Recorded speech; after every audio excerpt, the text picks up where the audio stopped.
Hi everybody, my name is Larsen. In this video I'm working together with Brent from LJS Standards, which is a great YouTube channel and also a great podcast. You definitely want to check that out. I'll link to both of those in the description of this video. What we're doing is that we're going to take some questions from you guys and then we're going to both give an answer to the same question. So you're going to get both Brent's perspective and also my perspective. And of course I think we agree on most things, but we also just have a slightly different way of looking at it. And in some cases, we also maybe have other priorities in the way that we think about learning jazz. So that's maybe also interesting to check out. If you want to learn more about jazz guitar, improve the way that you solo, check out some interesting arpeggios or chord voicings, then subscribe to my channel. If you want to make sure not to miss anything, then click the little bell notification icon next to the subscribe button. I have a bit of a weird problem. I only like some very specific kinds of jazz guitar songs. I don't like big band jazz and I find most standards boring, unless played in a chord melody. Do I still study and learn jazz standards? Is it a necessary step in jazz education that I must take to develop an ear for jazz progressions and song structures? Hey Prakar, so that's a really good question. The first thing I would say is yes, if you want to know how to understand the song structures and chord progressions in jazz, you definitely have to learn jazz standards. They are the vehicles in which jazz musicians use to improvise. So regardless if you want to do your own original composed music or anything like that, you need to know the jazz standards if you want to understand that kind of harmony. And there's so many benefits from studying it. So I will say yes, but to get to the other side of your question, you don't necessarily like everything out there, and that's okay. And what I would say to you is go ahead and listen to the music that you really like to listen to. That doesn't mean you should ignore musicians like Joe Pass. It's okay if you can't listen to all Virtuoso. I mean, definitely listen to them and check it out, because as you admitted, there's a lot to learn from that. But, if you like Julian Lage, then check out Julian Lage. But definitely note that Julian Lage and anybody on the level of Julian Lage definitely knows a lot of jazz standards. There's an incredible video where he does the jazz standard "I'll Be Seeing You" live in Los Angeles. I mean, it's just amazing what he can do with that song. So know that, all these musicians, if you want to get to a higher level in jazz, you're going to have to do that. And you don't have to listen to just jazz guitarists too. Maybe you like some other horn players or maybe some piano players. It doesn't have to be just guitar. So definitely leave an open spectrum, an open mind for all kinds. But yes, I would say you do need to learn some jazz standards. I'm pretty much with Brent with this one. I think if you want to check out a style of music, then just don't expect to love everything. I think whatever style you're thinking of, you probably realize that there's going to be something in there that you love and something that you hate. And it's really okay if you're checking out some jazz and you don't like big band jazz and you don't like a lot of solo guitar or whatever it is that you don't like. I think that's really not a problem. At the same time, I think if you want to actually study jazz, I would imagine that that's because there's some music in jazz that you like. I mean, that would be the main reason for studying it, at least for me. You need to start with the music that you like, and then you can always find more music along the way. And you're already pointing to people that are playing standards. So there are recordings of standards that you like. You just need to find the right ones. I don't think the standards are really much of a limitation, because they're really only a piece of music that's interpreted. And if you like how Julian Lage plays standard, then I'm pretty sure you can find other guitar players and other jazz artists where you will also like what they're doing. I don't really think that's going to be a huge problem. What is the best method for sight reading melodies for guitar? Having a high E in 6 places makes it tough sometimes to read on the fly. I'm looking for a method to really work on for this summer. Thanks, love both your channels. So I wouldn't consider myself an authority on sight reading or that I have a specific method, but I do read, and I do think it is important to read for all guitar players. The first thing I would say is you just know your instrument, and that's why we learn our scales, for example. So can you play the G major scale? And can you play it 3 notes per string? Right? And can you play it in an octave higher? And then what are those notes? Or you have to actually know what those notes are, right? It's G, so one sharp in the key signature, there's an F sharp in there, so you have to know those notes. And this is a root position G triad on the D, G, and B strings, and this is first inversion, and this is second inversion, and this is root position an octave higher, right? So knowing all that stuff, we don't necessarily work on that stuff for for improvising necessarily, but we do work on that stuff to know our instrument better. And then I would just say, if you're reading a piece of information, like let's just say I'm reading this. Okay, up here. So this part of the neck, then I would say, well, I struggle reading down here, up here on the neck. So then I would try reading it up here. Right? And try to work that out. Maybe slow, but that's really the only way to tackle it, is just to try things in different positions, because it isn't easy to read on the guitar. So that is my 2 cents on that. I think Brent's explanation to this and some things to think about if you're trying to sight read are really good. I'm gonna just throw something a little bit different at this, because why is it that you want to sight read? What is it you need it for? I mean, you need to be able to read music, you need to be able to absorb music, but do you really need to sight read it? Are you in a band where they sight read a lot? Because if you want to learn sight reading because you think you can absorb information in that way quicker, then that's probably not true. Being able to sight read doesn't mean that you're going to learn a Charlie Parker solo from the Omnibook because you can play it. Even the people who can really sight read can play that solo and they won't learn it. So that's not how you actually absorb information into your system. You want to be aware of that. Of course, if you can read really well, it's going to help you with some things. But maybe it's not exactly sight reading that you need to work on. That's just a little bit something to keep in mind as well, I think, with the whole sight reading thing, because I think it's a sort of misconception that's often in there. Some advice to survive your first jam session, and what skills and knowledge should I have? So I would say if it's your first jam session, go in there with a mindset of learning and, a little bit of humility. Now, there are some jam sessions where, unfortunately, there are some musicians that can be, vibey, and that's a really unfortunate thing. Hopefully, that's not the kind of jam session that you're going to walk into. But go in there with a learning mindset, knowing that you're going to learn something that you're not necessarily trying to impress. You're there to learn. The other thing I would say is, make sure you know some jazz standards, because at a jazz jam session, that's the music that's going to be called. And, have some basic ideas of how to improvise over that. Maybe make sure you're practicing with the metronome ahead of time so that you know that you're not going to get lost in the form. And if you do get lost in the form, that's okay too, right? It's all part of the learning process. Just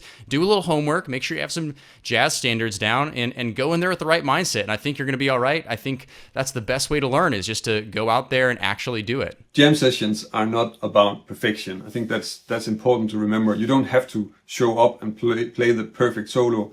You just have to show up and then see how well you can play a song that you agree on in advance with people that you may or may not know at all, and just trying to get it to work. Play something that is okay, and see what happens, see how you connect with the people, and don't be afraid if you make a mistake, because we're human, we all make mistakes, and jam sessions are it's one of the places where you're going to make mistakes.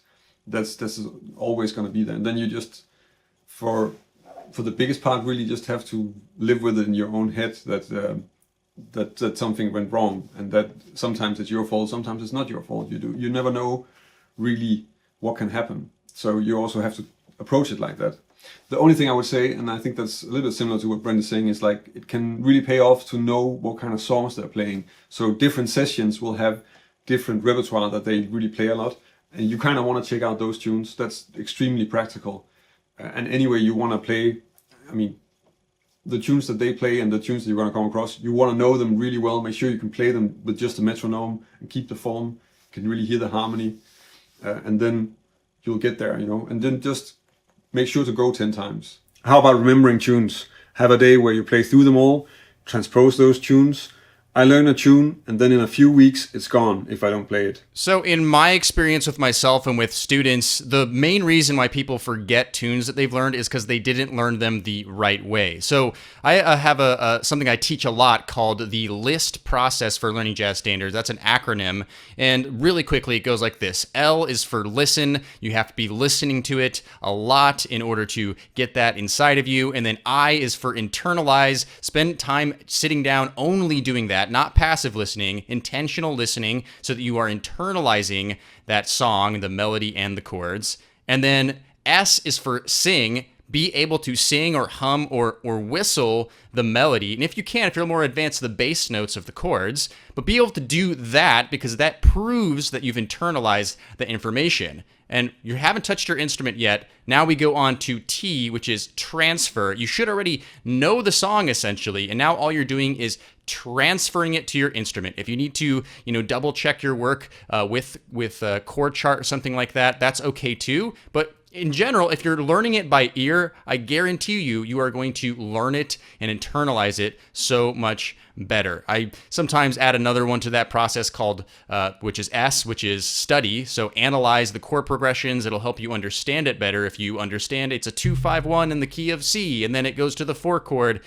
all kinds of these things that might help you remember it better. So I would say follow the list process for learning them, and then plenty of review just here on out from there. But if you start with that foundation, you're off to a good start. In general, I think you're better off focusing on knowing the tunes that you study really well. So in that way, I wouldn't work too much on just knowing a lot of songs. I would really work on knowing a few songs really well, and then whenever you've learned that song, move on to the next one.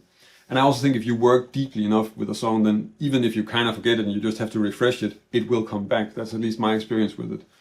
That it might be a song that I know songs when I just started studying, I was given some songs and I checked out some songs, and then nobody knew them, so I couldn't play them with anybody, and then I forgot them again. But if I need to pick them up, I can go through them quickly, and then I know them again. And that's been my experience with that. So don't worry too much about that. Anything where any gig that you play, you're gonna have a set list or somehow in advance probably, and then you can get used to just recalling material and just running through it again, or just have a quick look at a piece of sheet music and then just put that away and play the song. I think that's the kind of thing you want to do. For the rest, you just really want to know the songs that you play really well. So work on checking out some songs really in depth. What's a good and short daily practice routine to begin learning jazz? I already know how to harmonize major and minor scales. Hey Rudy, so it depends on whether I'm doing a maintenance practice session or, I'm trying to learn new information. But regardless, I like to teach out of 3 categories: technique, jazz repertoire, and jazz language when I'm trying to do this. So if you can, it would be great to work out of those 3. So for technique, I might work on some patterns. Or maybe some arpeggios as well.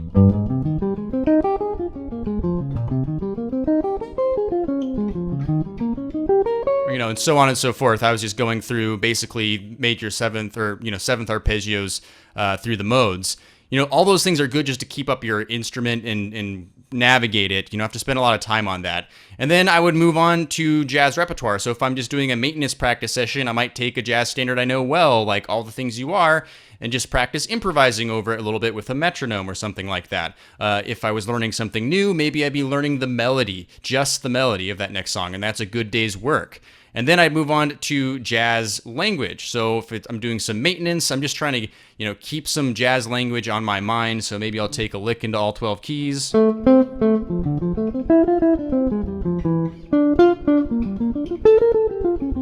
You get the idea. Just go through and play through a bunch of different keys, or maybe just several different keys to keep that stuff fresh. Or maybe you're going to be going to a record and you're going to finally learn that Sonny Rollins lick or that Joe Pass lick that you really like. So those are the things that I would consider. But in general, less is more. That is my tip, especially if you don't have very much time. If you have a short daily practice, which of course we all do, there are just days that we're busy and then we can't practice as much, then it is indeed so that you probably want to see if you can make sure to at least cover some part that's going to be technical and some part that's also just going to be actually playing some music. So the technical part, I think Brent explained that quite well.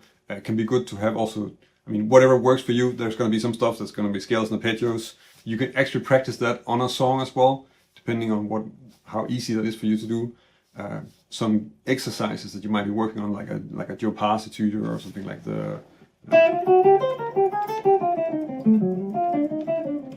these kind of blues exercises that he has in one of his books. Stuff like that is good to have in there and check out. Keep it short, don't overdo it with that, and then make sure to also spend quite a lot of time actually improvising over a song and really just playing the song. Try and play the song as a whole also. Really play the theme, play a solo, and play the theme out again. I think that's also just in terms of how you think about it, really useful and a good way to get a form to your solo and keep sort of the whole performance in mind also when you're practicing. Let me know in the comments if you have a question that you would like me to answer in a video, and also let me know what you think about this collaboration. Is this something we should do more often? Because it's kind of fun to work with Brent. And if you want to check out the video that I did together with Brent over on his channel, then I'm linking to that here. If you want to learn more about jazz guitar, then subscribe to my channel. And if you want to help me keep making videos, then check out my Patreon page. That's about it for this time. Thank you for watching, and until next week.